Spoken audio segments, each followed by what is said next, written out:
I, 24M, am writing this post because I feel really lost right now and I need some perspective on what I should do. My friend Penny, 24F, and I met during our first year of college back in 2020. We were part of the same orientation group during freshman week. I remember she wore this bright yellow shirt and had the most infectious laugh. There were about 15 of us in that group, and we all became friends, but me and Penny clicked instantly. We both ended up choosing architecture as our major, which meant we spent a lot of time together in studios working on projects. Penny was always the creative one, coming up with these amazing designs while I was more technical and detail-oriented. We balanced each other out perfectly. During our second year, we had this huge project that required us to work overnight multiple times. Penny would bring her mom's homemade cookies, and I'd make sure we had enough coffee to keep us awake. Over the years, she became my closest friend. We shared everything with each other. Penny told me about her family problems, how her parents divorced when she was 12 because her dad cheated on her mom with his secretary. Her mom remarried when Penny was 15 to this guy named Greg who was financially stable but emotionally distant. Greg had 2 kids from his previous marriage and always favored them over Penny. I remember one night during our third year when Penny came to my apartment crying because Greg had told her she was wasting money studying architecture and should get a real job like his kids who worked in finance. My mom was visiting that weekend, and she sat with Penny all night, making her favorite pasta and telling her not to give up on her dreams. After that, Penny became like a daughter to my mom. She would even spend holidays with us when things got too tense at home. Penny and I never dated each other. Sure, during our second year, I had a small crush on her, but I valued our friendship too much to risk it. Plus, we had talked about how dating friends usually ends badly. We were always open about our dating lives. Penny dated this guy James for 6 months in our third year, but he turned out to be a jerk who was seeing someone else at another college. I helped her through that breakup, and we spent an entire weekend watching bad movies and eating ice cream. I dated a girl named Emma for 8 months during our third year, and then briefly dated Lisa during our final year. Penny was always supportive, giving me dating advice and helping me plan dates. When things didn't work out with either of them, she was there to listen and offer support. After graduation last year, we got jobs at different architecture firms but, thankfully, in the same city. I work at Anderson & Partners while Penny got a job at Maxwell Designs. We still met regularly for coffee at this small cafe halfway between our offices. Every Thursday like clockwork, we'd meet at 1 p.m., share our week stories, and complain about work. Recently, Penny started having problems at work. Her boss, Mr. Maxwell, yes, the owner's son, was making all the junior architects work overtime without pay. He would often take credit for their designs during client meetings. Penny told me how he once presented her entire concept for a sustainable housing project as his own idea. When she tried to speak up during the meeting, he shut her down and later warned her about maintaining office hierarchy. 3 weeks ago, Penny had a particularly rough week. Maxwell had called a client meeting to discuss a project she had been working on. During the meeting, he blamed her for some mistakes in the blueprints that were actually made by his team during revisions. He yelled at her in front of everyone, calling her incompetent and threatening to fire her. Penny called me that evening sobbing. She couldn't quit because she needed the experience for her portfolio, but she was miserable. I remembered how last year, during one of our coffee meetings, she had told me about how flowers always cheered her up. Her dad, despite being absent most of the time after the divorce, would bring her favorite sunflowers whenever he visited. She said flowers reminded her that beautiful things can grow even in difficult conditions. So, I decided to send her a bouquet of sunflowers to her office. I added a small note saying, "Keep smiling, you're stronger than you think." I honestly just wanted to cheer up my best friend who was going through a tough time. I even checked online reviews to find the best florist in her office area and specifically requested they deliver before her lunch break so the flowers wouldn't sit in the sun too long. Penny texted me when she got them, saying they were beautiful and thanking me for being such a thoughtful friend. But after that day, things changed. Her texts became shorter and less frequent. She canceled our Thursday coffee meetup saying she had client meetings. The next week, she said she was sick. The week after that, she didn't even reply to my message asking if we were meeting. I thought maybe she was just caught up with work or needed some space to deal with her work stress. But last week, our mutual friend Tom told me something that made everything make sense. Penny had started dating a guy named Mike from her firm about 2 weeks before I sent the flowers. Mike was one of the senior architects, and they had been keeping their relationship quiet because of office politics. Apparently, when the flowers arrived at the office, everyone assumed they were from Mike since they knew they were dating. But when Mike saw the note and asked Penny about it, she had to tell him they were from me. According to Tom, Mike got really angry. He told Penny it was inappropriate for her male best friend to send her flowers, especially since I knew she was dating someone. But that's the thing, I had no idea she was dating anyone. Penny hadn't mentioned Mike at all. Now Mike apparently wants Penny to cut contact with me. He thinks I have ulterior motives and that I sent those flowers to make a move on his girlfriend. Penny hasn't directly told me any of this. She just keeps making excuses about being busy whenever I try to meet her to clear things up. Our friend group is divided on this. Tom thinks Mike is being ridiculous and controlling. Emma, who stays friends with both me and Penny after our breakup, thinks I should have checked if Penny was dating someone before sending flowers. Lisa says it's normal for friends to send flowers and Mike is clearly insecure. I just want my best friend back. Those flowers were meant to cheer her up during a difficult time, nothing more. Should I try to talk to Mike and explain my intentions? Or should I give Penny space and wait for her to reach out? I miss having my best friend around and this whole situation is making me feel terrible. Any advice would be appreciated. Update 1 first, I want to thank everyone who commented on my original post. Many of you suggested I should try talking to Penny directly instead of going through Mike. You said confronting Mike would only make things worse and might make him feel threatened. Well, I followed your advice and tried talking to Penny, but things got even more complicated. After 3 days of unanswered texts, I finally managed to get a response from Penny when I told her I needed to talk about an urgent work-related matter. She agreed to meet but asked to meet at this cafe almost an hour away from her office. She specifically mentioned not to tell anyone we were meeting. When I got to the cafe, Penny was already there, sitting in the furthest corner. She looked different, tired, nervous, and kept checking her phone every few minutes. This wasn't the confident, cheerful Penny I knew. She was wearing a high-neck sweater despite the warm weather, and I noticed she had removed all her usual bracelets and accessories that she loved wearing. The first thing she told me was that we only had 30 minutes because she told Mike she was meeting a client. My heart sank hearing this. Penny had never lied about meeting me before. As we talked, she revealed things that made my stomach turn. Mike had been checking her phone every night.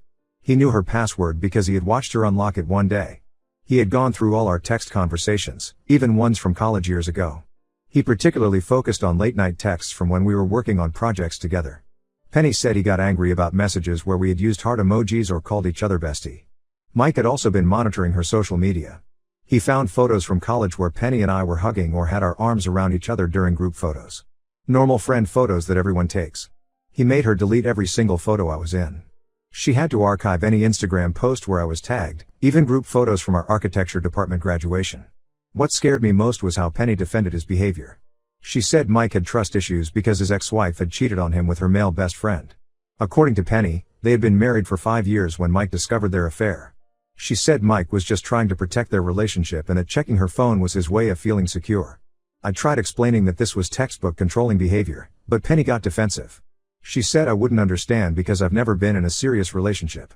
Then she dropped another bombshell. Mike had been telling her that my behavior over the years showed clear signs that I had feelings for her. He pointed out how I was always there for her, how I remembered small details about her life, and how sending flowers was obviously a romantic gesture. Mike had convinced her that guys don't maintain close friendships with girls unless they want something more. He showed her posts from relationship advice websites about how male-female friendships are inappropriate in committed relationships.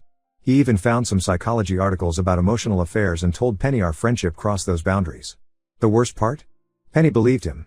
She said maybe we had been too close and that she needed to create better boundaries now that she was in a relationship. When I reminded her about all the times we had supported each other through breakups and difficult times, she said that was exactly what Mike was worried about, that we had an emotional intimacy that threatened their relationship.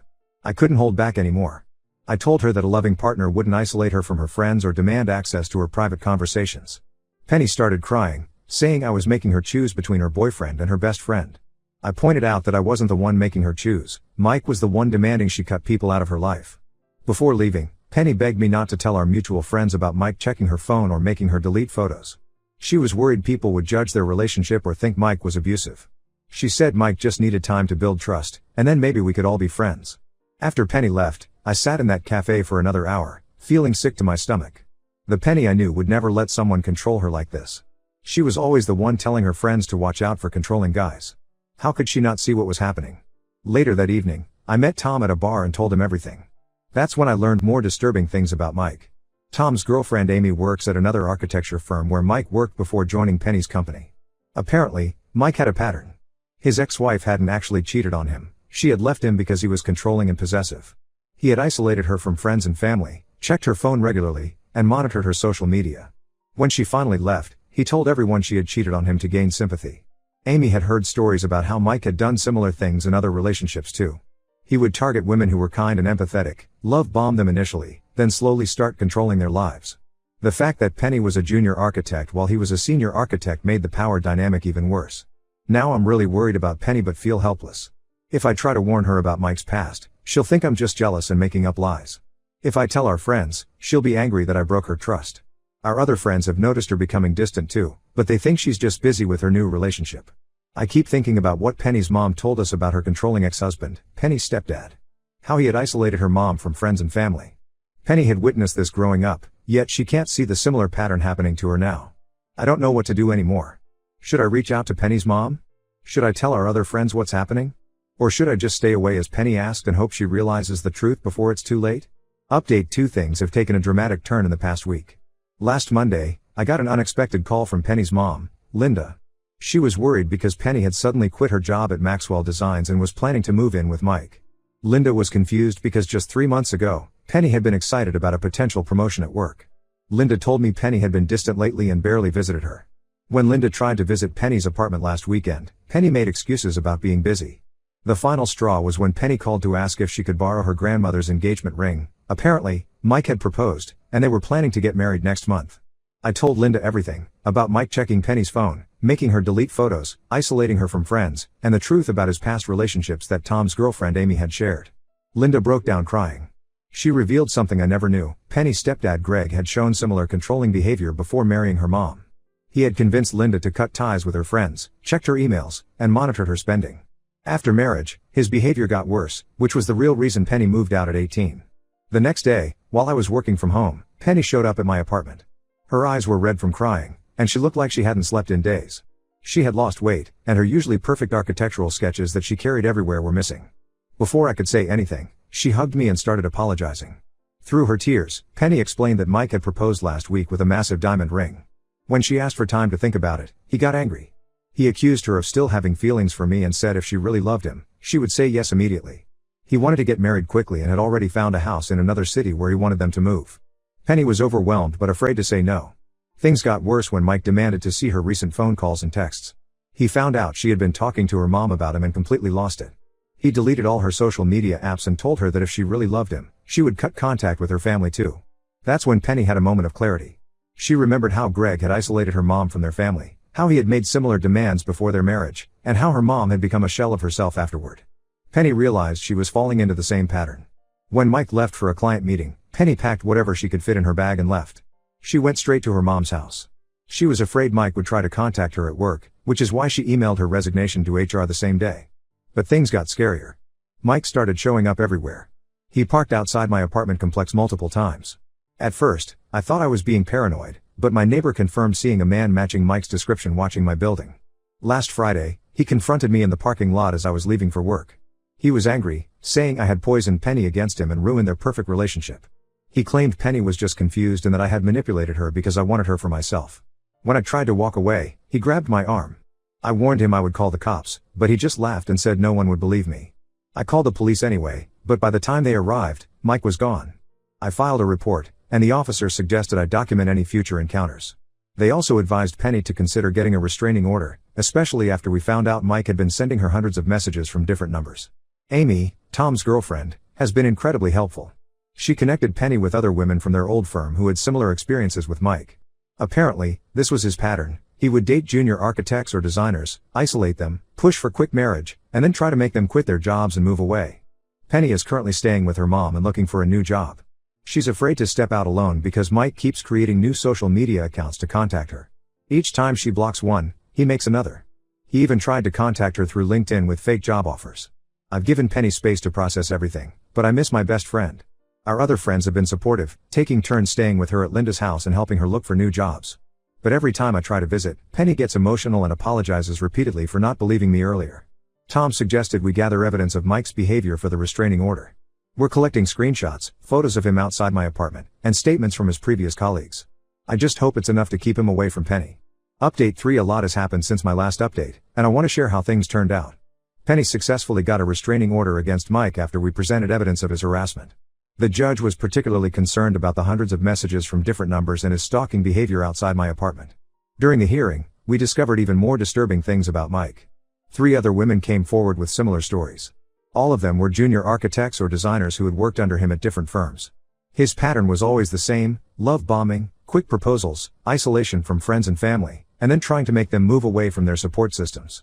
One woman revealed that Mike had forced her to quit her job and move to another city, only to become more controlling and abusive. She eventually escaped with help from a neighbor.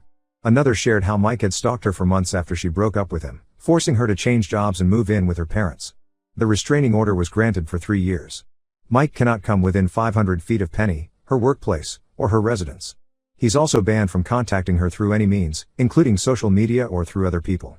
After the hearing, Mike's current firm fired him when they learned about his pattern of targeting junior female employees. Penny got a new job at a smaller architecture firm where she's much happier. Her new boss is a woman who has been incredibly supportive after learning about the situation with Mike. Penny is even leading her own project now, designing a women's shelter, which feels meaningful given her recent experience. Our friendship has slowly been healing. We started with group meetings where Tom and other friends were present, then gradually moved back to our old Thursday coffee routine. The first time Penny ordered my coffee exactly how I like it, even remembering the extra shot of caramel, just like old times, I knew we would be okay. Penny went to counseling for a few months to understand why she ignored the red flags with Mike. She realized that growing up watching her stepdad's controlling behavior had normalized toxic relationships for her. She even helped her mom recognize that her relationship with Greg was unhealthy, and Linda is now considering separation. Mike eventually moved to another state after losing his job and the restraining order. We learned he's been telling people that Penny cheated on him with me and that we conspired to ruin his reputation. Thankfully, no one who knows us believes him, and the architecture community in our city is pretty tight-knit. Word about his behavior has spread. Penny's mom thanked me repeatedly for standing by her daughter even when she pushed me away. She said watching Penny go through this made her realize how she had failed to protect her daughter from Greg's controlling behavior, and she's determined not to repeat those mistakes. We still get coffee every Thursday. Penny is designing again, carrying her sketchbook everywhere like she used to. Last week, she laughed at her desk calendar reminder saying, "What are the judgment flowers?" referring to the sunflowers that started this whole ordeal. She said she's glad those flowers helped her see Mike's true colors before it was too late. The whole experience has made our friendship stronger. Penny says she'll never let anyone come between us again, and I believe her. As for me, I'm just happy to have my best friend back, the one who can finish my sentences and knows exactly when I need a coffee break from work. She's taking time to focus on herself and her career before dating again. Meanwhile, I'm still sending her random flowers sometimes, now with notes that say friendship flowers, guaranteed to cause drama, which makes her laugh every time. Our friend group jokingly calls us the flower survivors now. It's nice to see Penny laughing freely again, designing beautiful buildings, and most importantly, being herself, the strong, independent woman she always was before Mike tried to change her.